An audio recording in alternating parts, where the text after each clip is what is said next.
Assalamualaikum warahmatullahi wabarakatuh. Alhamdulillahirabbil alamin wa bihi nasta'in wa ala umuri dunya waddin wassalatu wassalamu ala asyrafil anbiya'i wal mursalin sayyidina wa maulana Muhammadin wa ala alihi wa sahbihi ajmain, amma ba'd. Yang kami muliakan segenap jajaran dewan guru serta karyawan, dan tak lupa anak-anakku sekalian yang dibanggakan oleh Allah Subhanahu wa taala dan Rasulullah sallallahu alaihi wasallam. Alhamdulillah, pada kesempatan kali ini kita akan mempelajari sejarah kebudayaan Islam untuk minggu ke-12 tentang akhir hayat Nabi Muhammad sallallahu alaihi wasallam. Untuk itu, sebelum melakukan pembelajaran, mari kita panjatkan doa terlebih dahulu agar supaya apa yang kita pelajari ini diberikan kelancaran oleh Allah Subhanahu wa taala, serta ilmu kita bermanfaat dan juga hajat-hajat kita dikabulkan oleh Allah Subhanahu wa taala. Amin ya rabbal alamin. Ila hadratin Nabi Muhammadin sallallahu alaihi wasallam wa ala alihi wa ashabihi wa dzurriyyatihi wa ahli baitihi wa khususan ila awliya'i wa syuhada'i wa sholihin wal ulama'il 'amilin wa tabi'in bi ihsanin ila yaumiddin wa khususan ila walidina wa li auladina wa li masyayikhina wa li muallimina wa dawil huquqi 'alaina wa li jami'il mu'minina wal mu'minat wal muslimina wal muslimat al ahya'i minhum wal amwat, khususan ila muassis madrasah ibtidaiyah islamiyah Kebonsari Malang, bi anna Allah yu'li darajati fil jannah wa yanfa'una bihim wa asrarihim wa anwarihim wa ulumi manafarihim fid dini wa dunya wal akhirah minan niyati shalihah wa ila hadratin Nabi Muhammadin sallallahu alaihi wasallam. Al-Fatihah. A'udzu billahi minasy syaithanir rajim. Bismillahirrahmanirrahim. Alhamdulillahi rabbil alamin. Ar-Rahmanir Rahim, Maliki yaumiddin.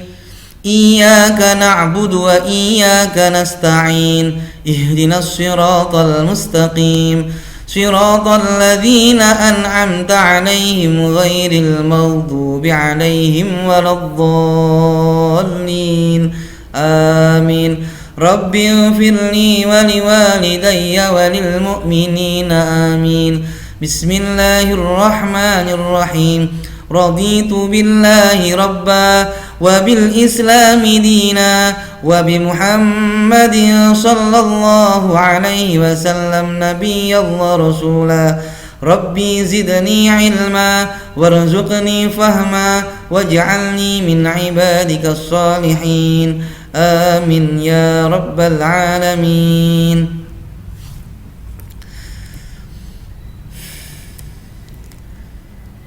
Mari kita masuk ke pembahasan. Yang pertama, wafatnya Nabi Muhammad sallallahu alaihi wasallam. 2 bulan setelah Haji Wada, Nabi Muhammad sallallahu alaihi wasallam mulai sakit panas.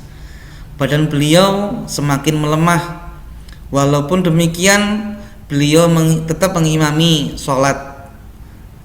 3 hari menjelang wafat beliau, Nabi Muhammad sallallahu alaihi wasallam tidak dapat mengimami sholat berjamaah di Masjid Nabawi.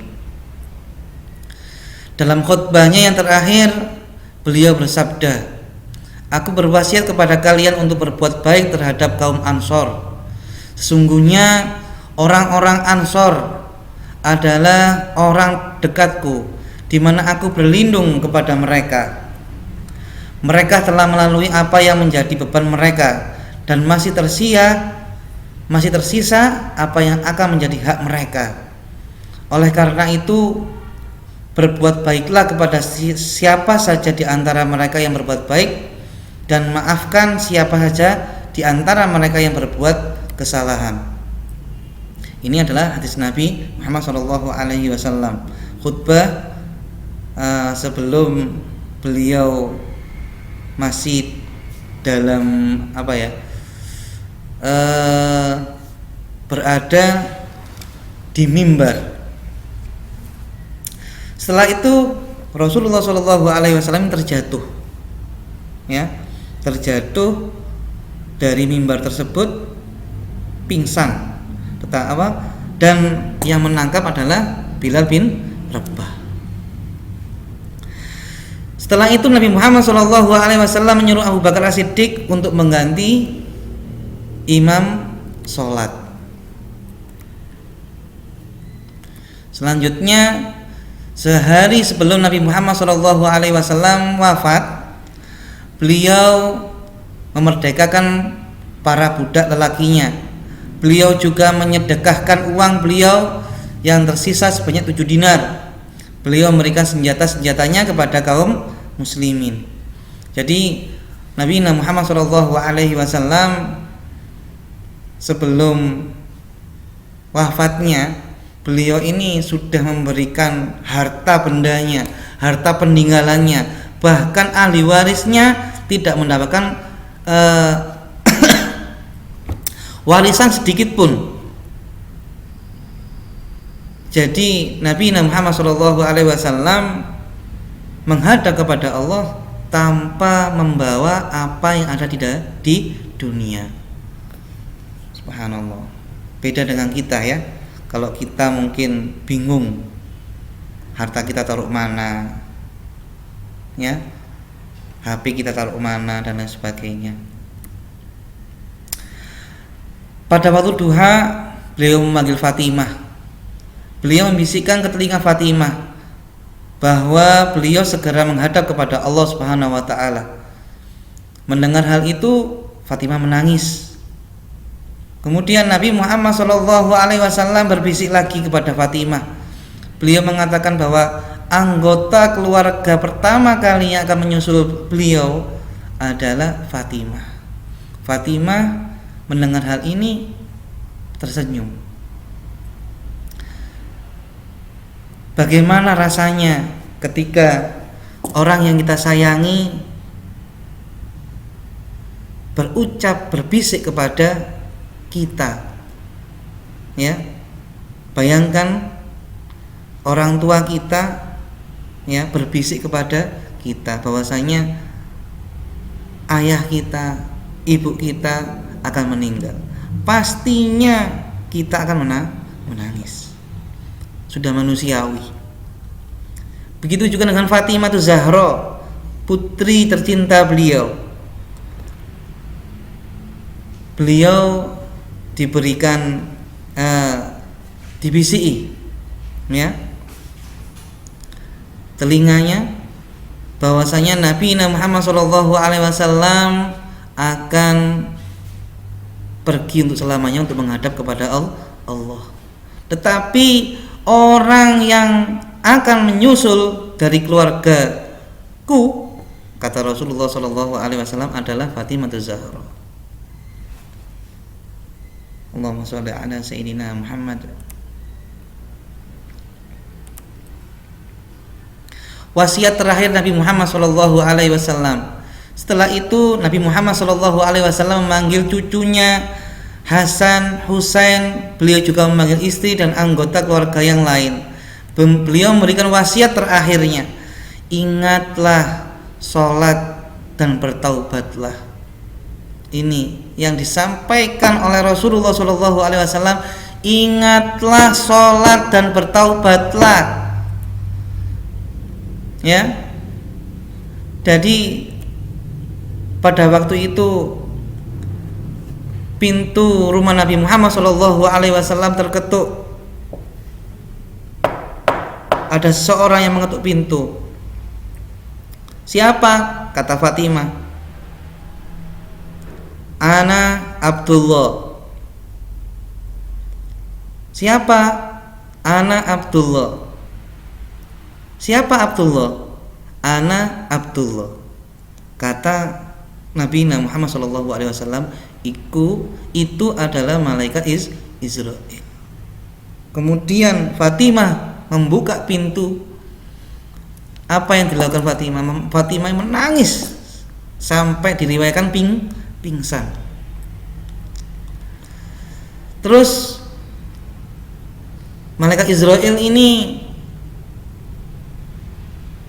menemui Nabi Muhammad SAW menyampaikan pesan dari Allah Subhanahu wa taala, "Ya Rasulullah, ini adalah waktunya Anda, waktunya engkau ya Rasulullah untuk menghadap pada Allah. Mari laksanakanlah."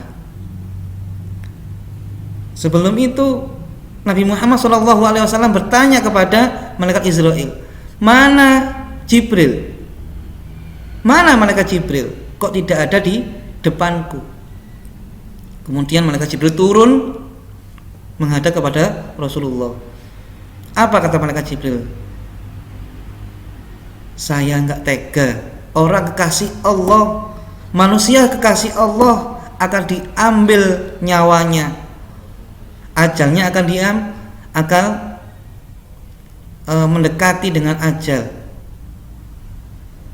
Kemudian Nabi Muhammad SAW mengucap kepada malaikat Israel, "Mari laksanakan tugasmu." Ketika diambil nyawanya sedikit demi sedikit, padahal malaikat Israel itu mengambil nyawa Rasulullah SAW pelan banget. Beliau ini merasakan sakit yang sangat, ya Allah, sakit yang sangat. Setelah itu Nabi Muhammad SAW berkata, "Ya Israel, sakaratul maut itu sakit. Sakaratul maut itu sakit. Ini yang paling halus ya Rasulullah," kata malaikat Israel. "Bagaimana dengan umatku?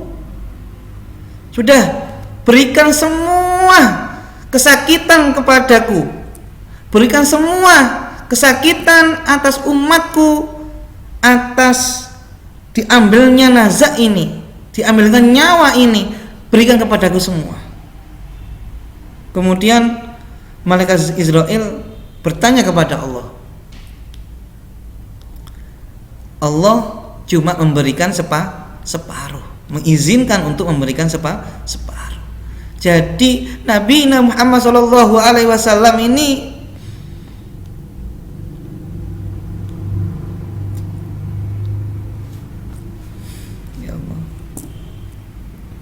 saking cintanya kepada umatnya beliau berkorban separuh kesakitannya kita ini ditanggung sama Rasulullah SAW.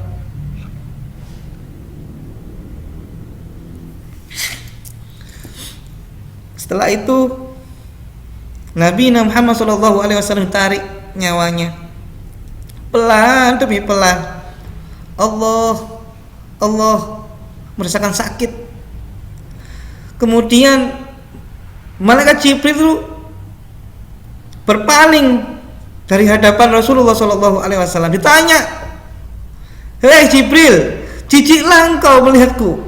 Apa engkau jijik melihatku?" "Enggak ya Rasulullah, kami sayang kepadamu, kami cinta kepadamu, kami tidak tega melihat orang manusia yang mencintai Allah kehilangan nyawanya."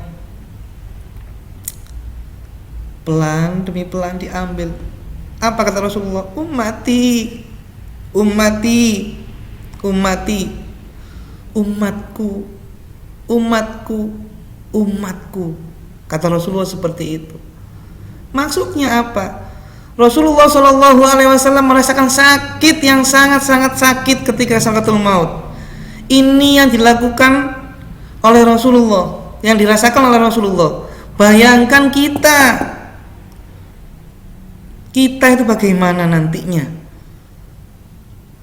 Di sini letaknya sayangnya Nabi Muhammad SAW kepada umat beliau, kepada kita. Sedangkan kita cinta apa? Cinta hanya sekedar mengucapkan dengan lisan. Hati kita tidak sama sekali cinta kepada Rasulullah SAW. Astagfirullahaladzim.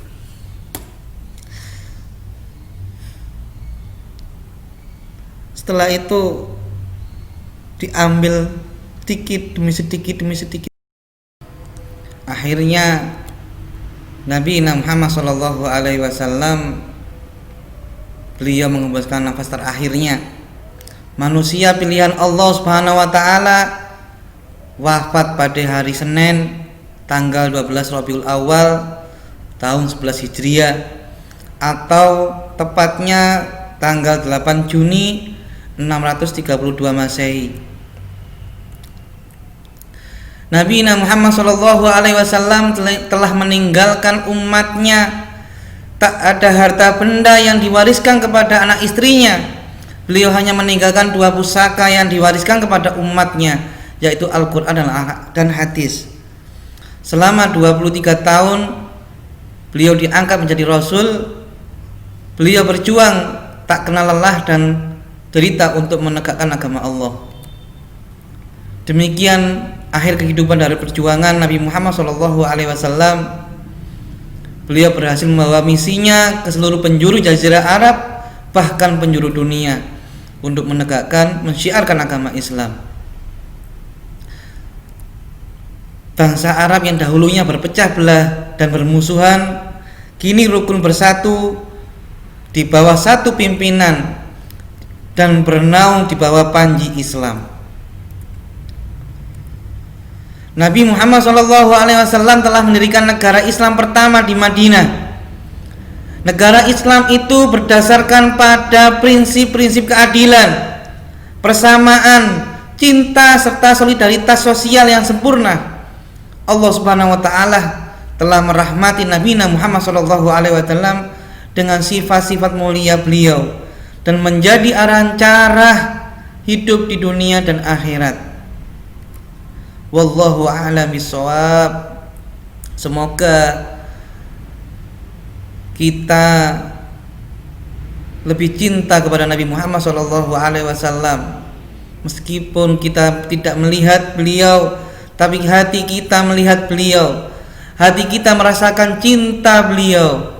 Semoga kelak kita di surga bersama beliau. Amin ya rabbal alamin.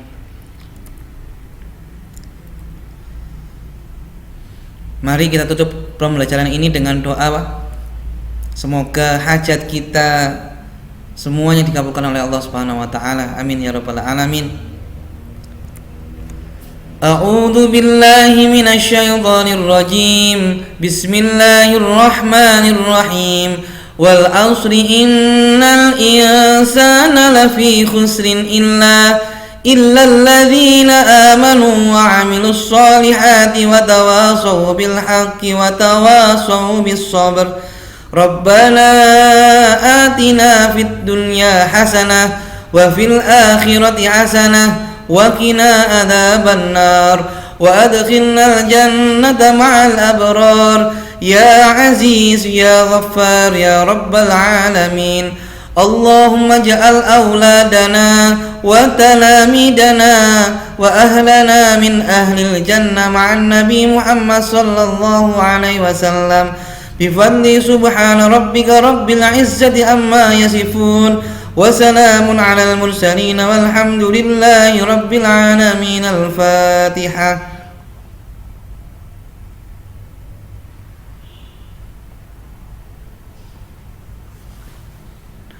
Minni afa minkum. Assalamualaikum warahmatullahi wabarakatuh.